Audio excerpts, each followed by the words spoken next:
Chapter 13. Run like hell. A swelling of energy gathered in Sam's quads and calves. The need to explode into a flat-out sprint was clear. His life depended on it. He needed to vanish. One would naturally assume that since he practiced parkour that he would be able to run like the wind, but parkour was an art of explosive power and not true speed and distance. Yesterday, Sam would have been winded after 50 yards of a full sprint. Today, however, was not yesterday. Many things Sam had done today were miraculously different from yesterday. He was ready to see what his legs had in store for him today. Within the first few steps, he could tell the difference. There was not going to be any disappointments in his legs today. His strides were long and powerful. He was covering large swaths of ground with every step. The interchange of energy spent and force returned was phenomenal. It was faster than he had ever moved before, and he wasn't even at full speed yet. The bullet wound to his leg was barely even noticeable at this point. He didn't know if it had healed his self or it was because of the adrenaline and endorphins. Tearing down the center of the crowded city street, he was covering the length of a city block in less time than it took to breathe in a lungful of air. The sound of the wind whipping past his ears was deafening.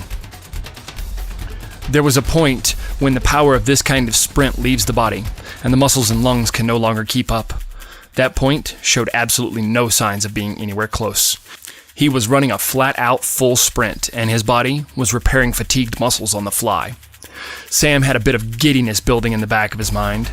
The experience of this kind of speed had to be one of the coolest things that had happened to him today, right next to the whole jumping across a city street while avoiding snipers thing. However, the excitement would have to wait.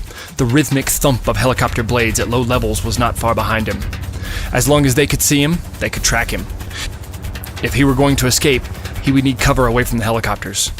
He needed to be in a place that was familiar, a place that he knew every nook and cranny, and that place was his neighborhood, Hipsterville. If he were there, he could find lots of cover. He knew every square inch of that place from all the countless days of training.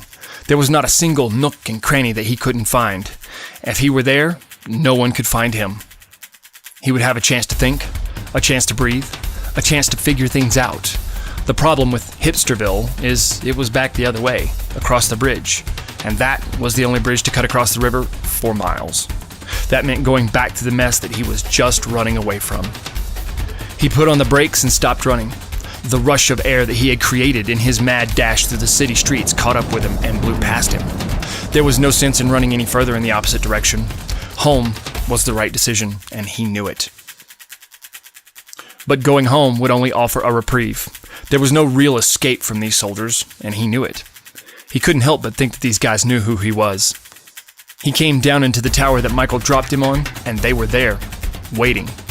Were they tracking him since last night? Surely not. If that were the case, they would have nabbed him in his sleep. There were pieces of this puzzle that didn't fit. Nevertheless, he would have to go somewhere other than his house, someplace safe, someplace like Julia's apartment. The journey there would be a tough one, though. "This is about to be the dumbest move I have ever made," Sam said in a peculiar sign of reassurance to himself. He knew that this was about to be a hell of a run. It was 3 miles away to the very edge of his neighborhood. Then another 10 blocks of left and right turns through the poorly laid out city streets. Lucky for him, he knew the way through the back alleys. The thumping of the helicopter was drawing to a stop directly overhead now. The whipping blades drove the air down onto the ground and kicked up dust. It stung his eyes and blew his clothes around.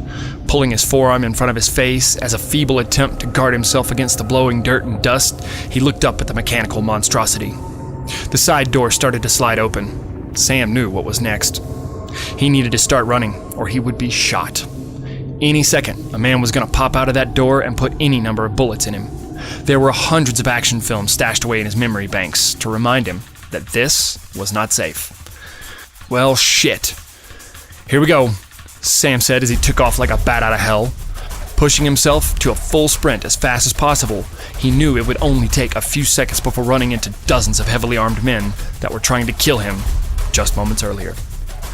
Maybe he would get lucky enough to blow right past them, though the likelihood of that was slim considering there was a helicopter chasing him. He also knew that no matter how fast he ran, he couldn't outrun a radio, but that didn't mean he wasn't about to try. As the block zipped past, the wind got quieter. He could feel his senses starting to dial themselves in. He was able to pattern his breathing and calm the adrenaline rush that had possessed him thus far. He could see the men on the horizon with clear accuracy, even though they were just outside of the normal person's range of vision. He could count them. Moreover, he could sense them.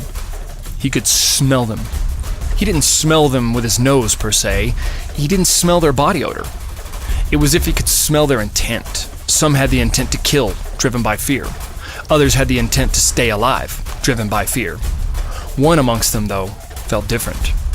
It was as if he had felt it before. There was a strange feeling of connection. It was the feeling he got from the soldier in the cave that Malice spared. Something told him they were one and the same. The closer he got, the stronger these feelings got. He could sense the fingers quivering on triggers. He could feel the anxiousness coming from the mass of men and metal. Was this what all men felt in war? How nerve-wracking it must be to be a soldier. Sam did not envy them. He knew that a head-on approach would get him killed. He needed to detour and get a head start on them before they were able to chase him. He had the advantage if he played it right. His knowledge of the city was vast, and he was very fast at the moment. That large amount of people in vehicles would take a moment to mobilize again. The helicopter above him was going to be a problem, though. Everywhere he went, that damn thing was going to follow him. What to do? He did not want to hurt anybody, but he was going to need a huge distraction in order to get out of this. He needed to slow down for a minute and analyze the situation. What could he use to his advantage? Sam stopped suddenly. His eyes raced back and forth, looking at everything around him. The cars, the street signs, the lights, everything. He looked to his right and saw a car parked there. He looked at the men that were about 60 yards away. They had conveniently gathered next to a fire hydrant under a stoplight. He felt the wind from the helicopter's blades pushing above him. He instantly had a plan. Whether it would work or not remained to be seen.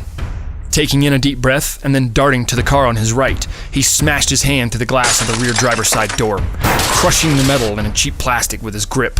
In one seamless move, Sam ripped the door from the car with all of his might and flung it like a frisbee down the street.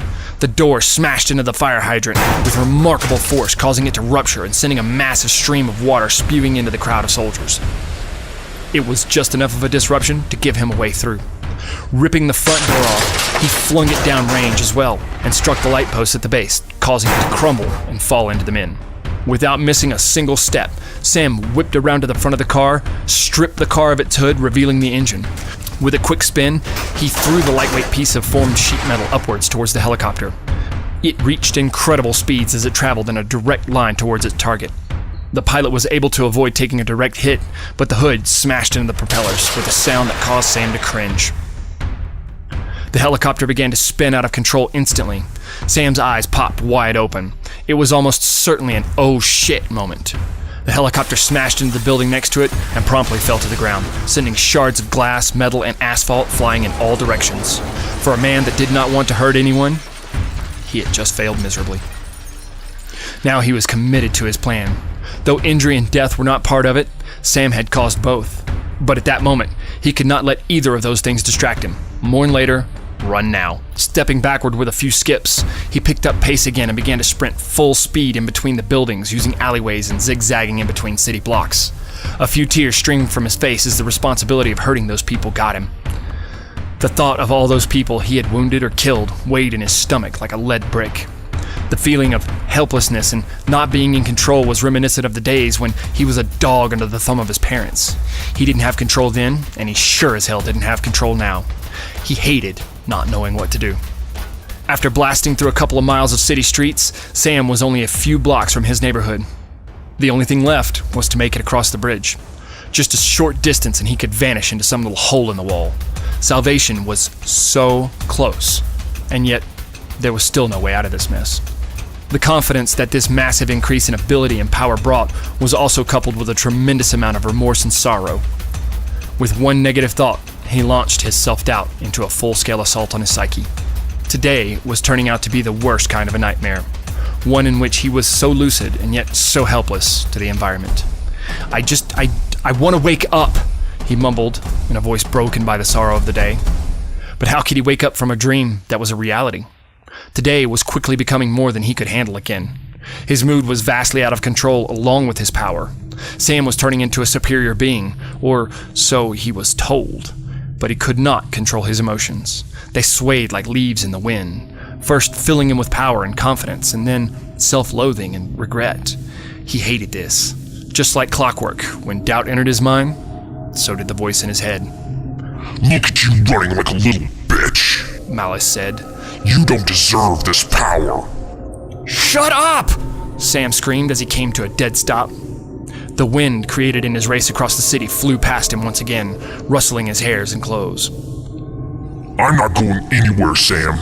The stronger you get, the stronger I get. The weaker you become, the sooner I'm going to put you in that box and show you what you are really capable of," growled Malice's voice.